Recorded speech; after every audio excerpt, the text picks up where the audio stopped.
It's great to have you with us from wherever you're tuning in from. For more information about Elevate Church or to contact us, head to our website elevatechurch.me and take us wherever you go by downloading our Elevate Church AU app.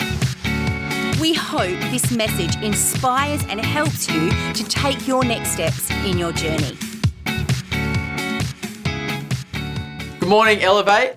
Super great to be back with you again. My name's Jacob. If we haven't yet met yet, I'm all the way over here in Melbourne. If I were to drive from me in Melbourne to you all the way over there in Perth, get this, it would be longer than the diameter of the moon by about 100 kilometres. So it would be easier for me to drive to you than it would be for me to drive through the moon. So we're pretty close, but also really far away. And I thought that was fitting because I'm over the moon to be talking with you this morning.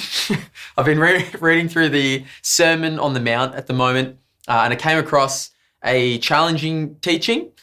And naturally, that's the one that we'll be talking about this morning. So we're going to be talking through Matthew chapter 6, 19 to 25. It's about the treasure in heaven. It goes without saying that talking about money in any context can be a bit awkward and a bit weird. And I think it's because it gets into the soft, gooey place of vulnerability that can sort of make us feel and think things that sometimes surprise even us. And you didn't know that was in there. And that soft, gooey, vulnerable place is a place that Jesus poked over and over again while he taught in his context. And in our context, it's still just as relevant and still just as hard and controversial to talk about. So have you ever wondered why conversations feel like that? Like why conversations, especially around money, feel a bit weird and why we feel vulnerable, or maybe you don't feel like that, but I've always thought, why is this such a taboo in our society? Maybe you feel fine about it. In any case, Jesus seemed pretty fine to talk about it. And about 15 to 25% of what Jesus taught was about money or finances or generosity. So it didn't sound like he was too fond of money, but he didn't shy away from the topic. So we're not going to shy away from it this morning either. Part of the complexity of this topic is that we've all got different backgrounds around it, different financial situations now, different ideas about what we should do with it. So I'm sort of coming into this figuring out how I feel about it all and why as well.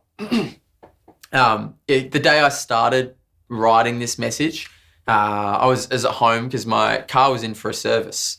And when I found out that the issue with my car was bigger than they initially thought and was potentially going to cost me a few $1,000s, I got to have a good reflection on my own perspective on money in that real time. So how great is that? Day one of writing this message, and I have such an obvious and easy message illustration right at my fingertips. I'm so very, very grateful. Well, Jesus talks about money in his mountain message pretty swiftly, but he does make 3 points. We're actually going to start with what Jesus says in the middle, because it gives us a good sort of lens to see through the other 2 parts that he talks about. So we're going to start with his comment about how the eye is a lamp. So we're having a look at Matthew chapter 6, verses 22 and 23. It says this, it says, "Your eye is like a lamp that provides light for your body. And when your eye is healthy, your whole body is filled with light. But when your eye is unhealthy, the whole body is filled with darkness. And if the light that you think you have is actually darkness, how deep that darkness is." So this is sort of like our expression of like the eye is the window to the soul, if you've ever heard of that. It's a figure of speech, and the choice of words here, the actual words that he chose, would have made it clear to the original audience that the evil eye or unhealthy eye was a way of saying that someone was greedy or stingy. And in the first century community that didn't have Centrelink quite set up, people with more wealth had an expectation on them to care for the people who had less. And when people were joyfully generous to those people who were in need, those people were seen as having a good eye. So having a healthy, good eye meant that you saw the world with opportunities to be generous. And for a modern day sort of comparison of this, there's a guy called John Mark Comer, and he compares this visual of a good eye and a bad eye with our modern use of an abundance mindset and a scarcity mindset. So Jesus teaches an abundance mindset where God is our provider. Everything belongs to him already. He's made this world full of provision. There's more than enough to go around. God will take care of us. Like this is an abundance mindset. And by adopting that mindset, we're freed to have a good eye, to see opportunities to be generous. And by doing that, that fills us with light, with joy, with good stuff. And on the counter of that, the opposite of that is a scarcity mindset. A scarcity mindset tells us that we're on our own, that there's no God looking out for us, that we have to fight to keep what belongs to us. So this is all scarcity. And if we have a scarcity mindset, which can often be subconsciously from our family of origin, from bad experiences or financial trauma, when we hear Jesus talk about money with this mindset, he sort of sounds a bit unhinged. But in our attempt to store things up or to give out of our selfish desire to be seen as generous for our own gain, sort of comes into this scarcity mindset as well. Instead of having having money as an opportunity to help, then we become unhealthy or filled with darkness. So we sort of lose the sparkle in our eyes when we have a bad eye. We become sort of sad. And what we want to do is to align our perspective with Jesus and to help ourselves get an abundance mindset. So how do we do that? How do we have a good eye that sees the world as hopeful and abundant and with opportunities to share? Because when we do get that right, generosity is then something that brings us joy, not fear or pride. So I actually got the delightful opportunity to practice this over the last couple of weeks with my car. Because, sure, it's unfortunate, whatever, but really, it's just really a big old chunk of metal. It gets me from A to B, but looking broadly, like the mechanic and whoever made the parts and the tools needed to fix my car, like they're all getting a livelihood to take home to their families. It's a part of that whole system, my car. And sure enough, God has provided. I'm grateful for my wife, Beth, having a car that we can use. I'm grateful for the conversations I've got to have with the people who are giving me lifts everywhere. Thank you very much, Sinj and Danny. I trust that God has my back. So because I trust that, I can live with generosity still a part of my life, despite the car stuff. And that mindset, that abundance mindset, is freeing, and it gives me joy because I don't have to worry. So spend some time reflecting on your own life and perspective and patterns. Hopefully you don't have a car that falls apart to force that perspective on you.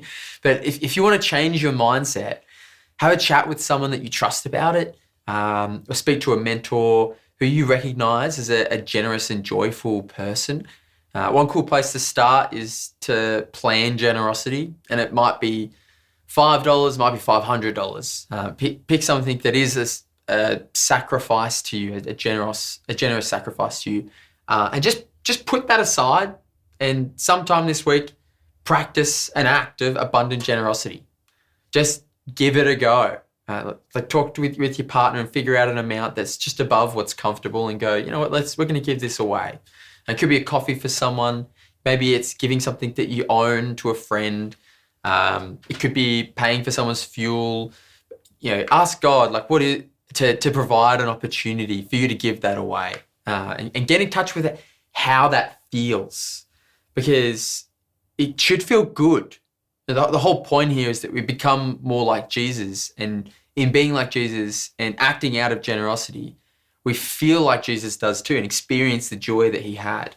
And if it works for you, it does feel good, maybe you can be generous again. And then over like time after time, you slowly become more generous, and you'll get a good eye for the freedom that's found in living a life of generosity, a life that's filled with life and filled with light, just like Jesus was.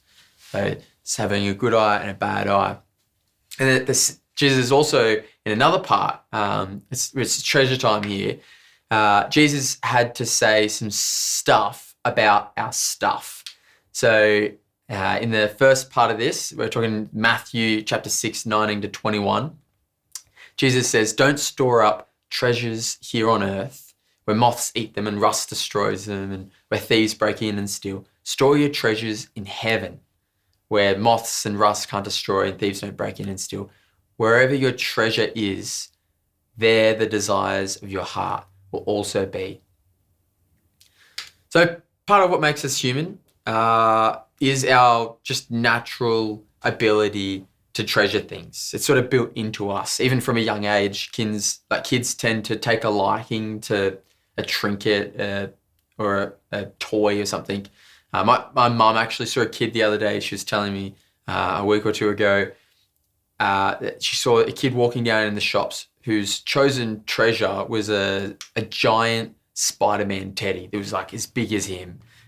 And he insisted on taking this giant Spider-Man with him around the shopping centre, of course. And everywhere he went, he had to take it, and the parents rolled their eyes.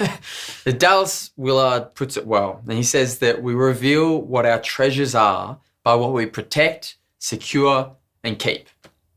And, that might be an heirloom or money, or for kids, it could be a giant Spider-Man teddy. Other times we treasure people that we love. We treasure our reputations, sometimes, and ourselves. But physical or not, we all have things that we value and protect. And this is built into us, since that we're made in the image of God. And God also has things that he treasures. And one of those things is you. Like, God treasures you a lot. His desire is for you to treasure him back, along with the things that he treasures. Like other people, he wants you to treasure yourself, and he wants you to treasure his purposes. And Jesus says that wherever our treasure is, there the desires of our heart, the center of our being, the soul of who we are, it will also be there. So we'd better make sure that whatever it is that we treasure is worth the treasuring, because it affects every other part of us. If we become what we treasure, we become more like Jesus when we're treasuring him. So we become like Jesus, and we're freed from our scarcity mindset and into that abundance mindset. And thankfully, God doesn't treasure my car too much, otherwise we'd all be in trouble. But that's just it, isn't it? My car is just some physical piece of rustable metal that won't last the distance. And that's okay. The same thing goes for money, which won't be much good to us after we go to God either, or when we have to go to a mechanic. Instead, we've got to be putting our value on being with Jesus and being like Jesus. And we can find security in that, and peace and joy, and not even a giant Spider-Man teddy can give us that. Although I'm sure that's up there. But take some stock of the things that you hold tightly. And sure, it could be money, but it could be your house, your new iPhone, your Instagram account, your job, or your car. And then consider, what would it like to give up your Spider-Man teddy? And just like we grow out of caring so much for comfort plush toys, we also need to grow out of our comfort consumerism now that we're adults. We need to give up caring about all of those trivial things and start putting our treasures in heaven and caring about him. And, obviously, I hope it goes without saying, I'm not saying to give everything away, causing yourself to live in need, or to forget your car and ask your colleagues for a lift every morning. Again, thank you, Sinj and Danny. I'm saying give control of those things to God. Like, store your treasures in heaven. Start with prayer and ask God what you're holding on to. Let the desires of your heart be for the desires of God, because it's going to last a whole lot longer than a 2012 Mazda, believe me. The third thing, the last thing that Jesus mentions, is the whole two masters thing. Unfortunately, we can't just add in more treasure. We have to change the things that we value, because what we value changes us. And this is what Jesus talks about in his last bit about serving two masters. He says, no one can serve two masters. For you'll hate one and love the other. You'll be devoted to one and you'll despise the other. You can't serve God and be enslaved to money. So, why not? Why can't we love God and love money? The cool stuff that money gives us. Why can't I serve both God and Mazda? Well, money is just a thing, and of course can be used to do a lot of good, but to be enslaved by money or to love money, that causes some problems. There's a guy called Rich Villodas who puts it well. He says, for Jesus, money exists in a unique category because it's potent. Money is a sign or the sign of power, and it grants access like few things do. It determines who's in and who's out.